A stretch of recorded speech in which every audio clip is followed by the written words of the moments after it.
Hello friends, income tax के cases की series में आज जो केस हम लोग डिस्कस करेंगे उस केस का नाम है Tally performance global services private limited versus additional commissioner of income tax. ये case 106 ITR tribunal page number 81 पर रिपोर्ट हुआ। मैटर मुंबई ITAT ने डिसाइड किया और इस केस का जजमेंट 24 मार्च 2023 को आया। यह केस ट्रांसफर प्राइसिंग के ऊपर है। जैसा कि हम जानते हैं कि सेक्शन 153 के अंदर यदि ट्रांसफर प्राइसिंग का मैटर है तो असेसमेंट को कंप्लीट करने के लिए एक्सटेंडेड पीरियड असेसिंग ऑफिसर को दिया जाता है। उसका कारण यह है कि ट्रांसफर प्राइसिंग के केस में काफ़ी लिटरेचर इन्वॉल्व होता है, जिसमें असेसी को भी काफ़ी डॉक्यूमेंट्स देने पड़ते हैं और असेसिंग ऑफिसर के पार्ट पर भी उसको काफ़ी ज़्यादा लिटरेचर जो है वो पढ़ना पड़ता है। इस वजह से ट्रांसफर प्राइसिंग के केस में सेक्शन 153 के अंदर असेसमेंट को कंप्लीट करने के लिए कुछ एक्सटेंडेड पीरियड दिया जाता है। प्रेजेंट केस के अंदर सेक्शन 153 के मुताबिक असेसमेंट ईयर 16-17 का जो लिमिटेशन पीरियड था वो 31 दिसंबर 2019 था। यह केस थोड़ा सा फैक्ट्स पर है लेकिन है बहुत interesting. Section 92 CA subsection 3A यह कहता है कि जो ट्रांसफर प्राइसिंग ऑफिसर ने अपना ऑर्डर पास करना है वो जिस डेट पर फाइनल असेसमेंट ऑर्डर पास होने की जो डेट है उसके एक दिन पहले से 60 दिन के अंदर करना है। प्रेजेंट केस के अंदर जो असेसमेंट ऑर्डर पास करने का टाइम था वो 31 दिसंबर 2019 था।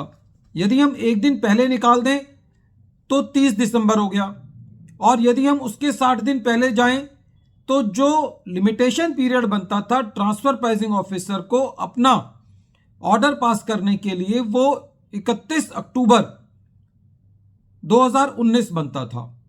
लेकिन जो ट्रांसफर प्राइसिंग ऑफिसर ने अपना TPO का ऑर्डर पास किया वो 1 नवंबर 2019 को किया।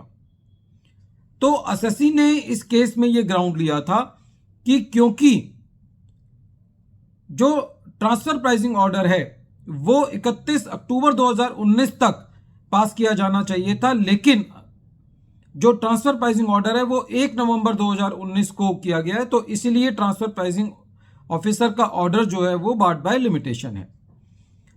जब ये मैटर ट्रिब्यूनल के पास पहुंचा तो ट्रिब्यूनल का ये कहना था कि असेसी का ग्राउंड वैलिड ग्राउंड है। सेक्शन 153 के मुताबिक प्रेजेंट केस में असेसमेंट ईयर 16-17 के अंदर जो limitation period final assessment order pass करने का था वो 31 दिसंबर 2019 था। यदि हम 31 दिसंबर की डेट निकाल दें तो 30 दिसंबर बनी और उससे पिछले 60 दिन जाएं तो ट्रांसफर प्राइसिंग ऑफिसर का ऑर्डर 31 अक्टूबर 2019 तक पास होना चाहिए था। लेकिन इस केस में जो ऑर्डर पास किया गया वो 1 नवंबर 2019 को किया गया, इसलिए ट्रांसफर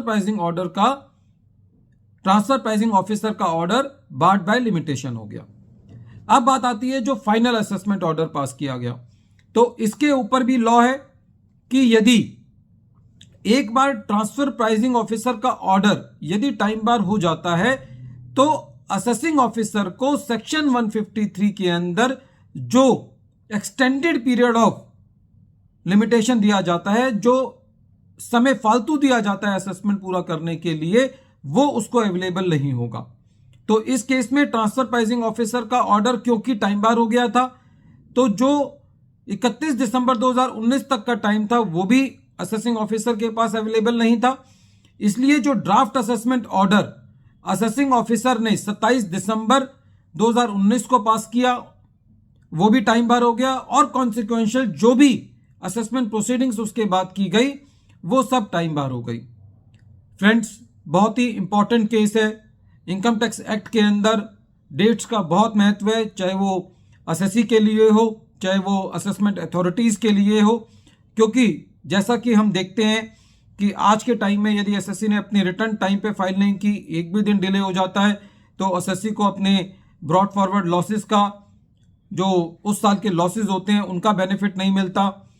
जो 12A वाली एनजीओज हैं उनको उस साल का पूरा जो एग्जम्पशन है वो नहीं मिलता। इसी तरीके से ये जो लिमिटेशन है वो असेसिंग अथॉरिटीज के लिए भी बहुत महत्वपूर्ण है। यदि 1 मिनट की भी डिले हो जाता है तो वो ऑर्डर जो है वो टाइम बार हो जाता है।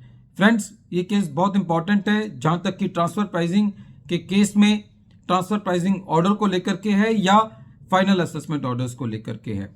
वीडियो के अंत में एक बार फिर मैं केस का नाम रिपीट कर रहा हूं। केस का नाम है Tally performance global services private limited versus additional commissioner of income tax.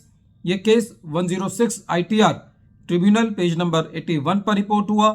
Matter Mumbai ITAT की B बेंच ने डिसाइड किया और इस केस का जजमेंट 24 मार्च 2023 को आया।